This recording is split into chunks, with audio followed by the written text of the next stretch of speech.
Guys, welcome back to my channel. It's your girl Valinasa again. So today's video is just centered around my experience from, transitioning from Nigeria to the United States of America as an international student.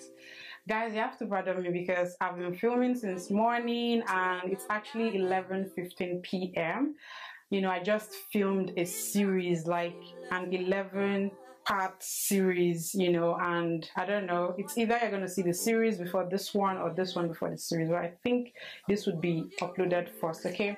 And I got that admission. I was very excited. I mean, who wouldn't be excited? So I then didn't accept the admission immediately because my admission was for fall 2018.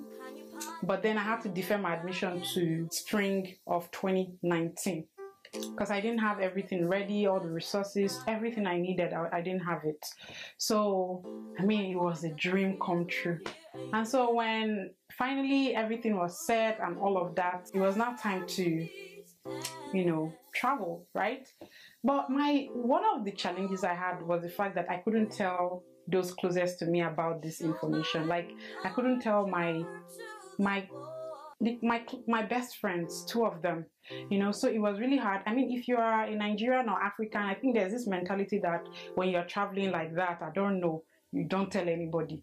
But for me, I'm a very open person, and so my mom would always tell me that that's my weakness. Like, if I meet you and we vibe, I can just tell you everything. I'm very open, and so when I see people that are not open to me, my energy does not, go well with them. So I just did not know how not to tell my besties. So I just, did not tell anybody because, again, I just don't want to tell anybody and then not go. Imagine getting that admission for fall and I didn't make it in fall. I now said spring. What if something else happened? I just didn't want that, okay?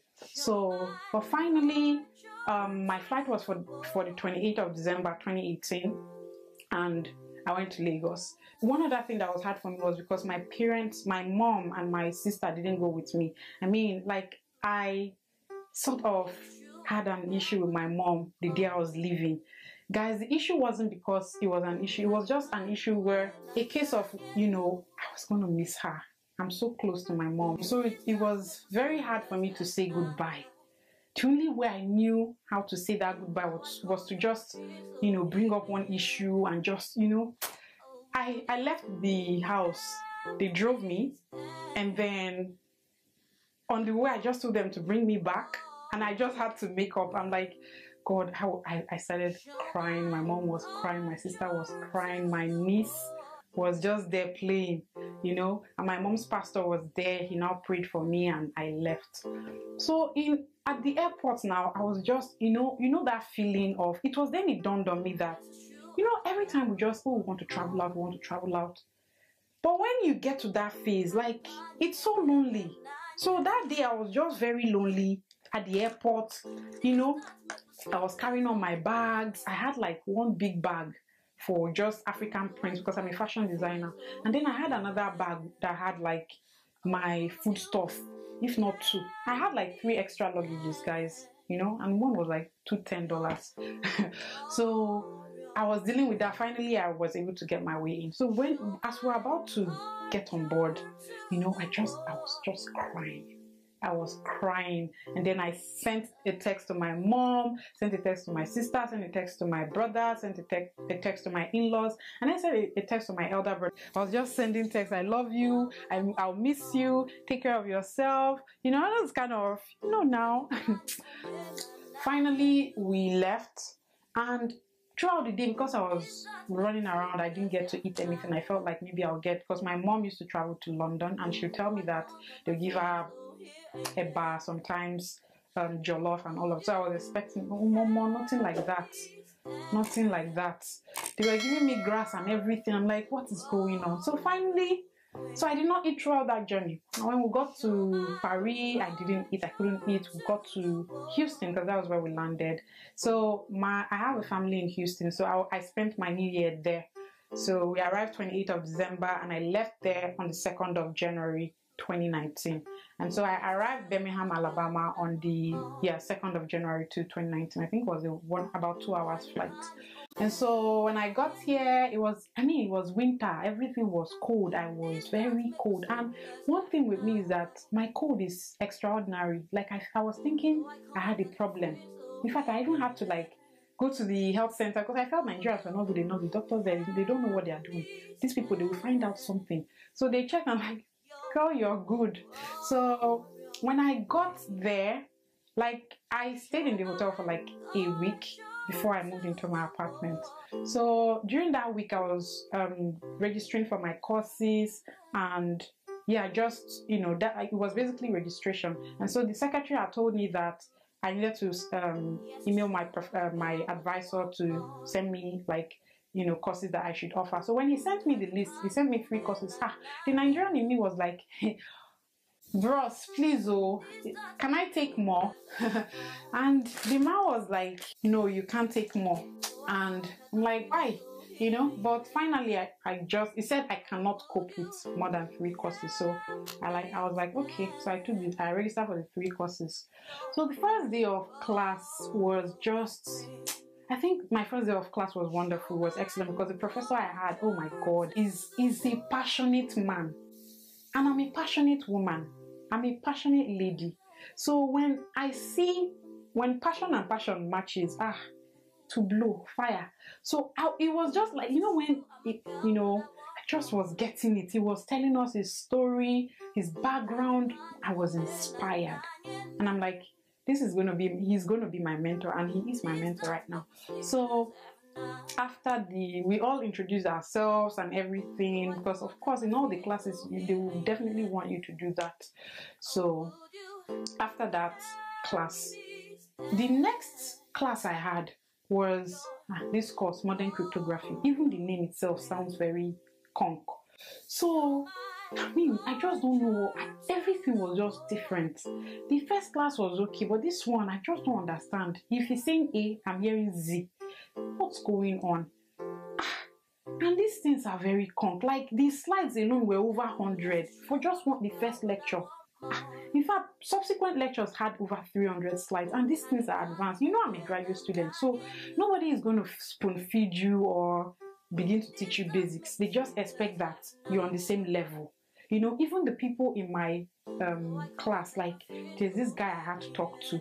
He said he started coding when he was 10 years old. Guys, I'm like, this guy has already been coding when he was 10 years old. Is this the person I'm going to compete with? So I couldn't hold it, guys. I just got to the United States now. So I was dealing with loneliness, no family, nobody to talk to. And I did not tell anybody that I was in the US, that I was traveling. So it was hard to even now start to talk to your bodies that I'm here, but thank God for my besties. They are super good people. They understand. So when I reached out to them, they were like, oh, it's okay. And so we're still very close today. So I'll chat with them sometimes, but the time difference and data is a problem back home. So they'll never be online 24/7, and time difference wasn't helping out. Even my family, we are awake, they are sleeping, we are awake. So it was just, in fact, I was just crying, and I was weak, and I was tired.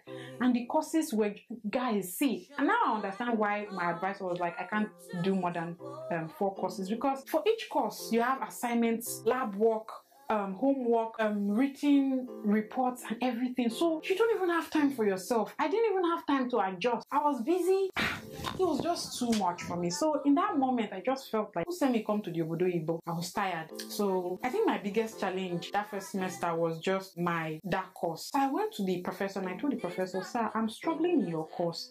And then professor was like, where are you from? I said Nigeria. And he was like, oh, international students. I'm scared for you for next semester. See, my confidence, everything I lost it. Like I was broken. Do you know when, you're struggling, it's hard enough for you to open up that you are struggling. And I'm an A student. I'm not a C student.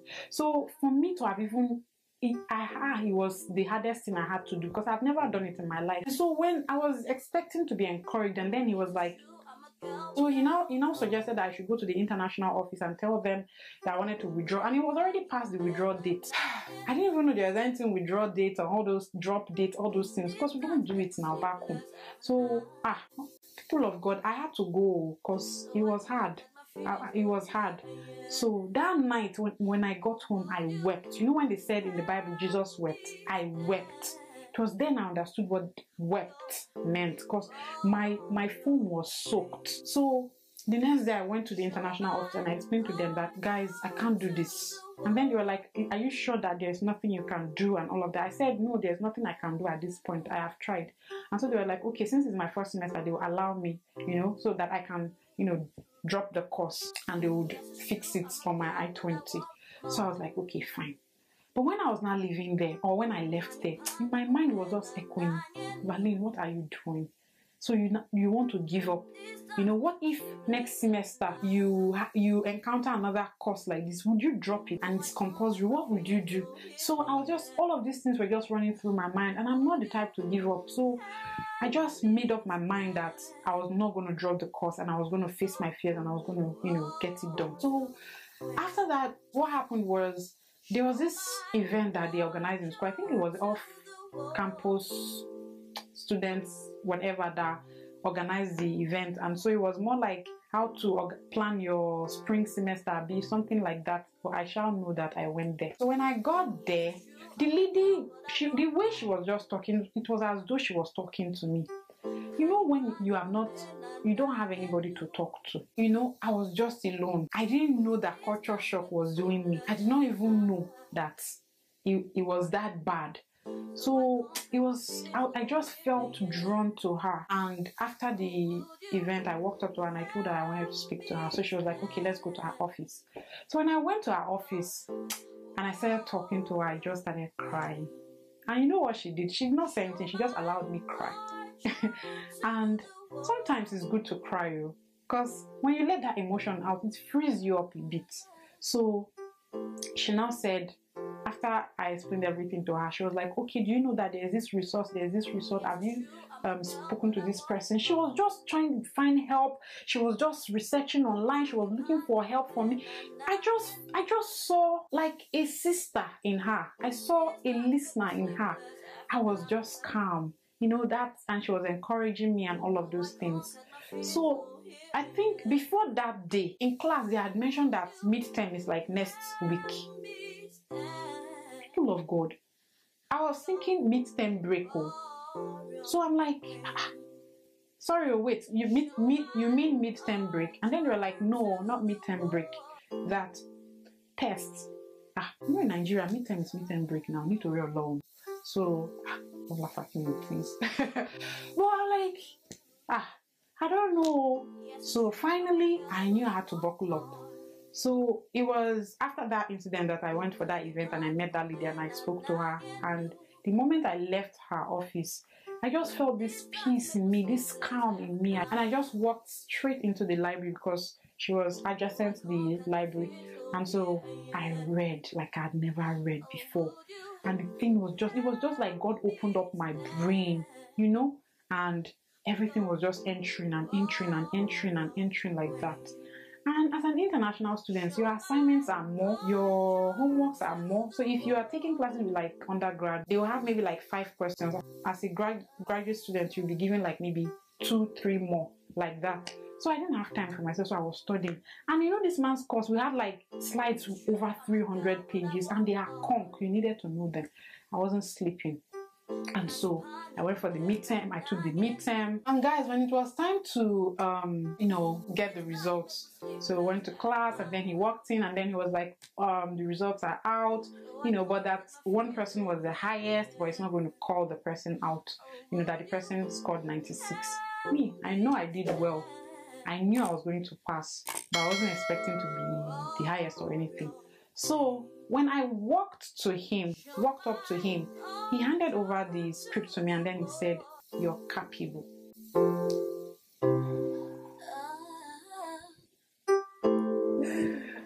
Oh my God, you don't know how I felt. It was like, it was heavenly. I felt it.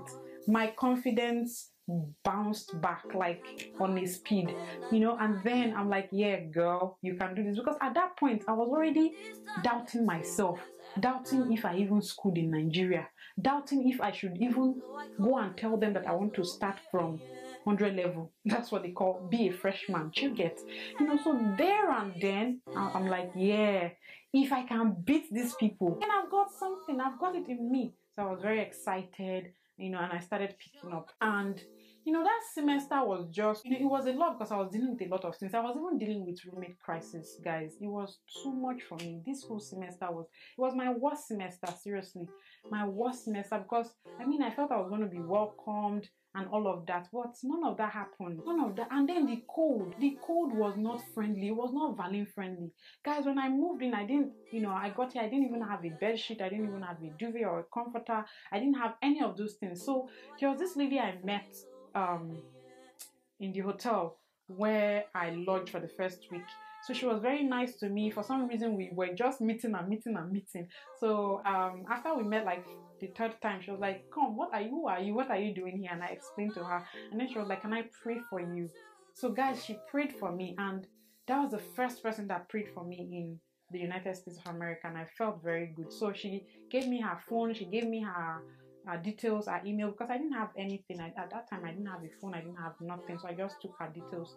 And so when I got my phone, I reached out to her and I sent her emails and stuff like that. But grocery shopping was another case because I was just buying left, right, and center because I didn't have a car.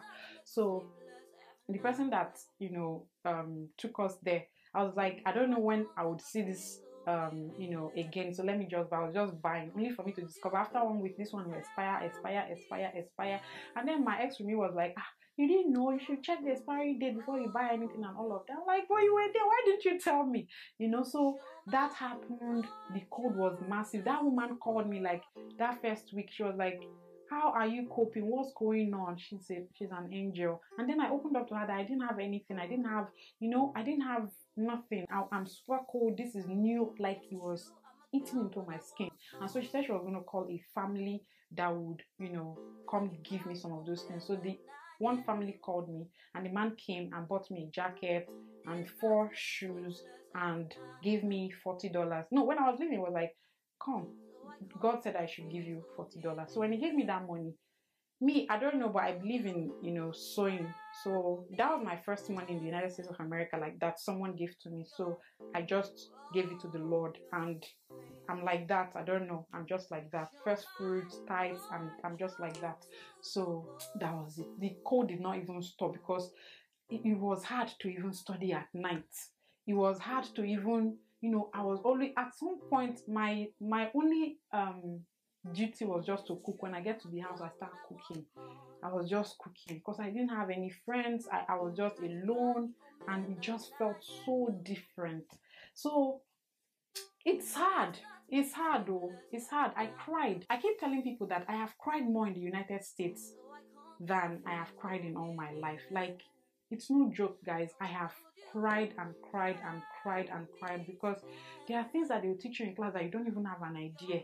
You have to study. Like, you have to go back to the basics to start all over again. And before you get to that point where you are even, you know, you need to know to be able to do one assignment or the other. And again, you know, if you are that type that you resume school 1 month to exam, or you are the type that, oh, don't worry, exam, I would, you know, sit with my friend just so that I can pass or something. That type that depends on other people academically. Yeah, you can't survive in America. You can't survive the educational system here because it teaches you independence. It teaches you to lean on yourself. It teaches you to learn, to question what you know, and so I had to unlearn a lot of things and learn new things. So it was really very hard for me. I don't know. So if you're an international student, I beg, either in Canada, Europe, United States of America, was it this way for you? Did you go through it like this? Because when we are coming, the only thing is that we want to come abroad. We will not remember or think about how is the life here, you know? So please, I like to know your story, your experience. Let me know because I want to know if I'm okay, you know? Because it took me a while. This is my 19th month in the United States of America, and I'm still adjusting. I'm still dealing with culture shock. I'm not yet fully absorbed into the system, so it's that hard, but that's been it. A lot has happened after that time, and if you want to know more about my gist or stories like this, let me know. If you want to know how I, was able to connect with my professors, let me know in the comment section, and I'll also share that experience with you. If you also want to know how I was able to get my first job in the United States of America, let me know and I'll share that experience with you as well. Okay, so guys, hit that subscribe button, turn on your notifications bell, give me a thumbs up please, and follow me on all my social media platforms. Till we see you again, bye guys. So I conquered my fears, so here I am. Oh, would you